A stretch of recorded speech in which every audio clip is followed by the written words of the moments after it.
Hey loves, hey beautiful. Welcome back to another podcast episode on the Zim podcast. Well, today we're going to be talking about reparenting the inner child and healing development wounds.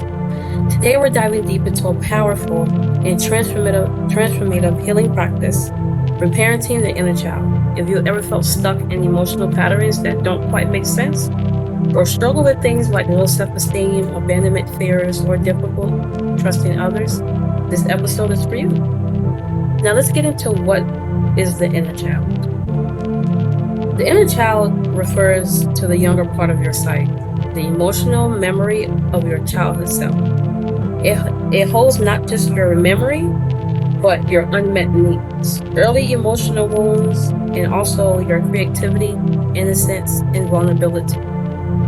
When childhood needs like safety, validations, affection, or structure weren't consistently met, it can lead up to what we call developmental wounds, emotional injuries that carry over into adult life. Now, let's get into what is reparenting. Reparenting is the process of giving yourself, now as an adult, what you didn't receive consistently or healthily as a child. It's about becoming the loving, safe, consistent caregiver your younger self needed. So for those who didn't get the love and the care that they wanted or needed from a parent or whoever was close to them, raising you, it's not too late to still give yourself that, give yourself that love as an adult now, and look at yourself as the child you were, and reparent yourself like if you're parenting your own self. Setting boundaries to feel safe. This involves intentional self-nurturing. So including that, setting boundaries to feel safe. Remember to always have boundaries so others can show you respect. And if they don't, they are not for you. Someone does something that you don't like, says things that you don't like, constantly showing you the opposite of what you told them on your boundaries. They're not for you. It could be anybody. Family, a friend, whoever. Close friend, a best friend, boyfriend, anyone. They're not for you, because somebody that truly cares for you and actually respects you will respect your boundaries.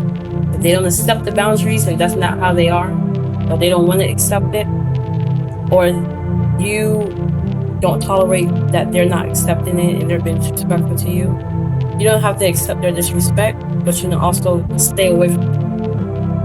You don't have to accept that somebody else doesn't want to respect you. And remember, you can't demand respect out of them. They don't choose to respect you, just walk away and accept that that's who they are. And if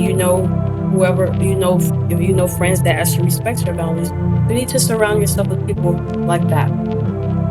Another one, soothing your emotions instead of judging you. Giving yourself permission to rest, play, and feel.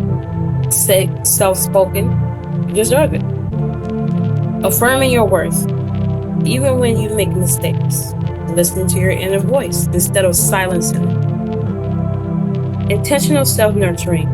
Now, what does intentional self-nurturing look like? Intentional self-nurturing means doing things that nourish your nervous system and emotional body, not just distract it. Examples include talking to yourself with kindness, saying things like, "You're safe now, here for you." Talk to yourself like if yourself was standing in front of you. What would you say to yourself? What good things would you say to yourself? Don't listen to what anybody else says, how they think about you. It's just their opinions, but what do you know about you? You only know you, no one else. Creating a routine that honors your needs. Sleep, food, joy, healthy food. Writing letters to your inner child. A paper, write down a letter. Also write down a letter that you would say to your younger self and to your inner child as well. Visualizing comforting your younger self. Journaling about unmet needs and practicing giving them to yourself now. Therapy, especially inner child or heart works. Why does it matter to reparent your inner child and look into your inner self so you can overcome the trauma and what has been going on with what has been going on into your life from the past. Reparenting rewires the way we relate to ourselves. It shifts us from self-abandonment to self-trust, from self-criticism to compassion, and from emotional survival to emotional safety. It doesn't change the past, but it does change the impact of the past on your present and future. If no one taught you how to love yourself, you can still learn. You can still become the parent, the protector, and the nurturer in your inner child, as always deserved. Thank you guys for listening to this episode of Taking Tips, and I hope you consider using these tips in your life for those young girls out there that's going through whatever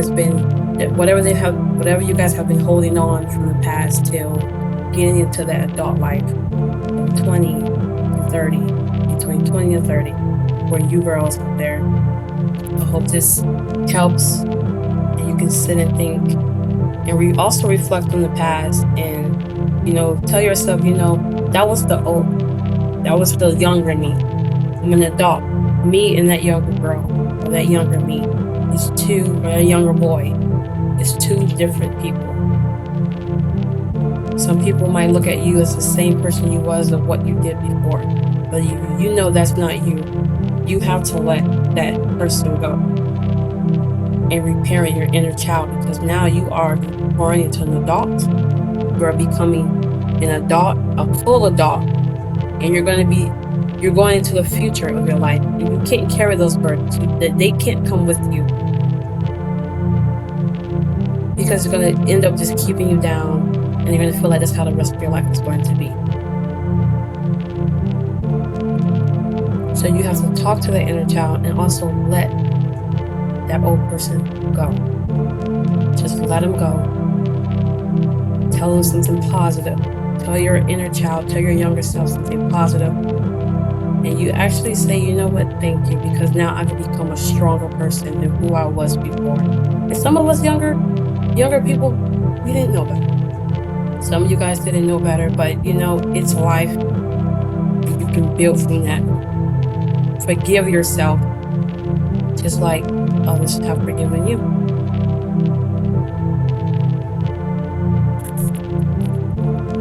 And again, thank you for listening to this podcast. You have a great, blessed day.